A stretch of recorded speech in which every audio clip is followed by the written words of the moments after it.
আসসালামু আলাইকুম। কেমন আছেন বন্ধুরা সবাই? আমি আছি আলহামদুলিল্লাহ ভালো। তো প্রথমেই সবাইকে আমার পক্ষ থেকে শুভেচ্ছা ও ভালোবাসা জানাচ্ছি।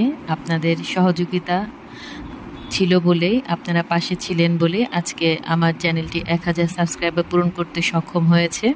তো সবাইকে অনেক অনেক ধন্যবাদ।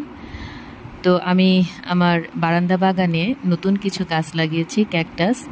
তো ক্যাকটাস কিন্তু খুব বেশি পানির প্রয়োজন হয় না, তাই অনেক বেশি দিন এরা পানি ছাড়া বাঁচতে পারে। যেহেতু আমি সবসময় বাসায় থাকি না, মাঝে মাঝে আমি ছুটিতে চলে যাই, তো তখন দেখা যায় গাছগুলি মরে যায়। তো ক্যাকটাস গাছগুলি এগুলি কিন্তু খুব বেশি যত্নেরও প্রয়োজন হয় না, তবে এর মাটি তৈরির ক্ষেত্রে আমাদের বিশেষ লক্ষ্য রাখতে হবে। মাটি তৈরির ক্ষেত্রে আমি যে মাটিটা আমি তৈরি করে নিয়েছি, সেই মাটিটার প্রথমে আমি ঠিক মাটি বলবো না, আমি প্রথমেই কিছু ইটের গুঁড়ি, সাথে সমপরিমাণ বালি, সমপরিমাণ ভার্মি কম্পোস্ট, আর কিছু পরিমাণ কোকোপিট, কিছু পরিমাণ জৈব সার, আর দিয়েছি কোকো ডাস্ট, এবং তার সাথে যেটা সবথেকে বেশি ইম্পর্ট্যান্ট সেটা হচ্ছে হাড়ের গুঁড়ো।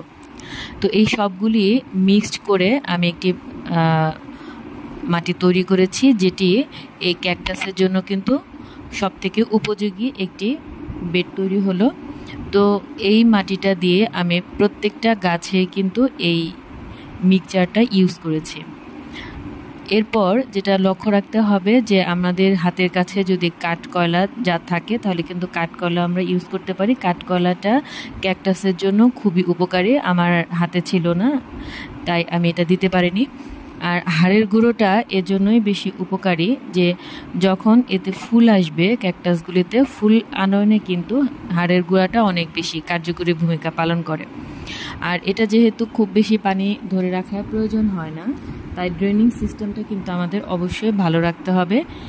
আর ইটের গুঁড়ো, বালি এগুলি খুব দ্রুত পানি শোষণ করে ফেলে। ইটের গুঁড়ো থেকে খুব বেশি যদি পানি থেকে থাকে মাটির ভেতরে, তাহলে কিন্তু এটা ড্রেনিং সিস্টেমের মাধ্যমে বের হয়ে যাবে। আর কোকোপিট, কোকো ডাস্ট এগুলি কিন্তু ময়েশ্চার ধরে রাখতে সহায়তা করে। এগুলি মাটির মধ্যে যে ফাঁকা স্থানগুলি হয়, এটা বায়ু চলাচলের জন্য অনেক ভালো উপকারী ভূমিকা পালন করে, এবং এগুলি কিন্তু গাছের বৃদ্ধিতে অনেক বেশি সহায়তা করে।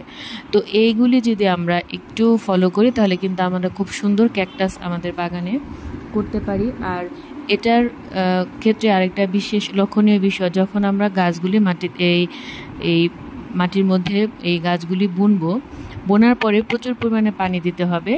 এরপর আমরা 5 দিন বা 6 দিন পর যদি অল্প অল্প করে পানি দিই, তাতেও কোনো সমস্যা নেই। ভিডিওটা যদি ভালো লাগে তাহলে সবাই লাইক, কমেন্ট, শেয়ার করে আমার পাশে থাকবেন। আর যারা এখনও সাবস্ক্রাইব করেননি, সাবস্ক্রাইব করে আমার পাশে থাকবেন। ধন্যবাদ।